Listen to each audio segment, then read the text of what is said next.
Breaking news చూస్తున్నాం. శంషాబాద్ అంతర్జాతీయ విమానాశ్రయంలో తీవ్ర కలకలం రేగింది. 3 అంతర్జాతీయ విమానాలకు ఒకేసారి బాంబు బెదిరింపు మెయిల్స్ వచ్చాయి. కన్నూరు నుంచి హైదరాబాద్ వెళ్లినటువంటి ఇండిగో, ఇంకా ఫ్రాంక్ఫర్ట్ హైదరాబాద్ లుఫ్తాన్సా మరియు లండన్ హైదరాబాద్ విమానాలకు ఈ బెదిరింపులు వచ్చాయి. అప్రమత్తమైనటువంటి అధికారులు ఆయా విమానాలను సురక్షితంగా శంషాబాద్లో ల్యాండింగ్ చేయించారు. ప్రస్తుతం బాంబు స్క్వాడ్ బృందాలు 3 విమానాలను క్షుణ్ణంగా తనిఖీలు చేస్తున్నారు. ఇది ఒక బెదిరింపు మాత్రమేనా లేక నిజంగా ఏదైనా ఉందా అనేటువంటి కోణంలో దర్యాప్తు కొనసాగుతుంది. అక్కడి తాజా పరిస్థితిపై మరింత సమాచారం మా కరెస్పాండెంట్ రాణి అందిస్తారు. రాణి, ప్రస్తుతం 3 విమానాల్లో బాంబు స్క్వాడ్ తనిఖీలు నిర్వహిస్తున్నట్లుగా తెలుస్తుంది. అసలు మెయిల్ ఎక్కడి నుంచి వచ్చింది, దానికి సంబంధించినటువంటి డీటెయిల్స్ ఏంటి, పూర్తిస్థాయి అప్డేట్స్ ఏంటి?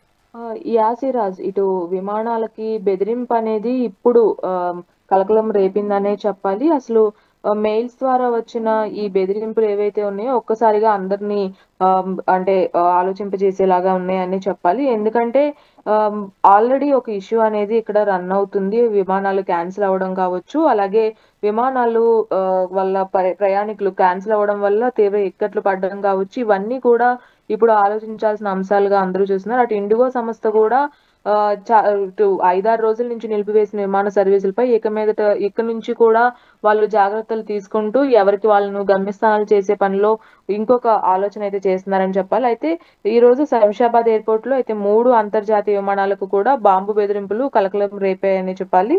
దీంతో రాజీవ్ గాంధీ అంతర్జాతీయ విమానాశ్రయంలో తీవ్ర ఉద్రిక్తత కూడా నెలకొంది. అటు కన్నూరు నుంచి హైదరాబాద్, అలాగే ఫ్రాంక్ఫర్ట్ టు హైదరాబాద్, అలాగే లండన్ నుంచి హైదరాబాద్ మార్గాల్లో ప్రయాణిస్తున్న విమానాలకు బాంబు పెట్టినట్లు ఈమెయిల్ రావడంతో అధికారులు వెంటనే అప్రమత్తమయ్యారు. అయితే ఆ 3 విమానాలు కూడా ఎయిర్పోర్ట్ లో దిగిన వెంటనే అధికారులు అత్యవసర తనిఖీలు కూడా చేపట్టడం జరిగింది. బాంబ్ స్క్వాడ్ కావచ్చు, డాగ్ స్క్వాడ్లు కావచ్చు, సంబంధిత విమానాల్లో దశల వారీగా కూడా తనిఖీలు చేపట్టాయి. అయితే ప్రయాణికుల లగేజీలు కావచ్చు, అలాగే క్యాబిన్ బ్యాగులు, కార్గో విభాగాలను కూడా పూర్తిగా పరిశీలిస్తున్నారు సిబ్బంది. దీంతో పాటుగా ఈమెయిల్స్ అసలు ఎవరు పంపారన్న దానిపై కూడా సైబర్ క్రైమ్ విభాగం కూడా దర్యాప్తు చేస్తున్నట్లు తెలుస్తోంది. సిరాజ్, ఇస్రాని, ఇప్పుడే కాదు, మీరు చెప్పినట్లుగా గతంలో అనేక సందర్భాల్లో ఇలాంటి బెదిరింపులే వచ్చినటువంటి పరిస్థితి కనబడుతుంది. ఎందుకంటే ఒకవైపు ఇండిగో సంక్షోభం కొనసాగుతుంది, మరోవైపు అదే విమానాలు నిలిపివేసినటువంటి సిచ్యువేషన్ కూడా ఉంది. ప్రయాణికులు కూడా తీవ్ర అవస్థలు పడేటువంటి అవకాశం కనిపిస్తుంది. సో దానికి సంబంధించి ఏమైనా డీటెయిల్స్ ఏంటి? యాసిరాజ్, గతంలో కూడా ఇలాంటి బెదిరింపు కాల్స్ అనేవి వచ్చాయి. అందులోకి రీసెంట్ గా రెడ్ ఫోర్ట్ లో ఢిల్లీ దగ్గర ఏదైతే బాంబ్ ఇష్యూ జరిగిందో, సో ఈ బాంబు పేలుడు ఇష్యూ తర్వాత అన్ని చోట్ల కూడా ఇటు మెట్రోపాలిటన్ సిటీస్ ఏవైతే ఉన్నాయో వీటన్నిటిలో కూడా అలర్ట్ గా ఉంటున్నారు అధికారులు. ఇటు వెంటనే ఈమెయిల్స్ రావడం చేత అటు ఎయిర్పోర్ట్లో కొంచెం గందరగోళ పరిస్థితి కూడా ఏర్పడింది. అటు ప్రయాణికులు కూడా అక్కడే చాలా మంది స్ట్రక్ అయి ఉన్నారు కాబట్టి వాళ్ళకు కూడా అంటే కొంచెం భయంగా ఉంది. ఎందుకంటే ఇప్పుడు నిన్న ఒక్కరోజే చూసుకున్నట్లయితే దాదాపుగా 650 ఫ్లైట్లని హైదరాబాద్ నుంచే క్యాన్సిల్ చేయడం జరిగింది.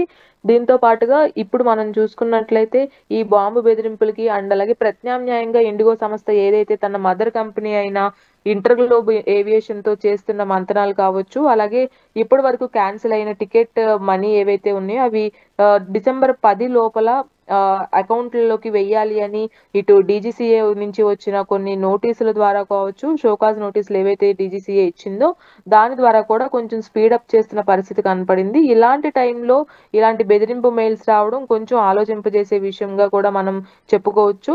గతంలో మాదిరిగానే ఇప్పుడు కూడా ఇలాంటి బెదిరింపు మెయిల్స్ రావడం ఒక్కసారిగా సిబ్బంది కావచ్చు, అలాగే అధికారులు కావచ్చు, అటు పోలీస్ అధికారులు కావచ్చు, వీళ్ళందరూ కూడా అలర్ట్ అవడం అనేది మంచిదే. అలాగే ఈ 3 విమానాల్లో కూడా వాళ్ళు తనిఖీలు కూడా చేపట్టడం జరిగింది. అయితే ఈ రోజు ఉదయం శంషాబాద్ ఎయిర్పోర్ట్ కు అటు విదేశాల నుంచి పలు విమానాలు కూడా వచ్చాయి. వాటిల్లో ఫ్రాంక్ఫర్ట్ నుంచి హైదరాబాద్ కు వచ్చిన లుఫ్తానా ఎయిర్లైన్ సంస్థకు చెందిన విమానం, అలాగే లండన్ నుంచి హైదరాబాద్ కు వచ్చిన బ్రిటిష్ ఎయిర్వేస్ కు చెందిన మరొక విమానం, దీనికి తోడు కేరళలోని కన్నూరు నుంచి హైదరాబాద్ కు వచ్చిన ఇండిగో విమానం కూడా వచ్చింది. ఈ 3 వాటిల్లో బాంబులు పెట్టామంటూ కూడా ఈమెయిల్స్ రావడం అనేది కలకలం రేపాయనే చెప్పాలి. అయితే వెంటనే ఎయిర్పోర్ట్ భద్రతా సిబ్బంది కూడా అప్రమత్తమయ్యారు. అప్పటికే రన్వేలో 3 విమానాలు సురక్షితంగా ల్యాండింగ్ కూడా అయ్యాయి. వెంటనే సిఐఎస్ఎఫ్ కావచ్చు, అటు బాంబ్ స్క్వాడ్లతో కలిసి సిబ్బంది కూడా క్షుణ్ణంగా పరిశీలించి తనిఖీలు కూడా నిర్వహిస్తున్నట్లుగా కూడా తెలుస్తుంది. అనుమానం వచ్చిన ప్రతి లగేజ్ను కూడా చెక్ చేస్తున్నారు. అంటే లగేజ్ లో ఏ విధమైనటువంటి ఏమన్నా అంటే అనూహ్యమైన పదార్థాలు కావచ్చు, అలాగే పేలుడు పదార్థాలు కావచ్చు, ఇవేమన్నా క్యారీ చేస్తున్నారా అనే అంశాల్లో కూడా క్షుణ్ణంగా పరిశీలిస్తున్నారు. అటు తనిఖీల తర్వాత ప్రయాణికులను కూడా ఎయిర్పోర్ట్ నుంచి ఐసోలేషన్ కి కూడా తరలిస్తున్నారు అధికారులు. మరోవైపు ఈమెయిల్ ఎక్కడి నుంచి వచ్చిందనే దానిపై కూడా ఇటు సైబర్ క్రైమ్ పోలీసులు కూడా స్పీడప్ చేశారు Siraj. Right Rani, thank you.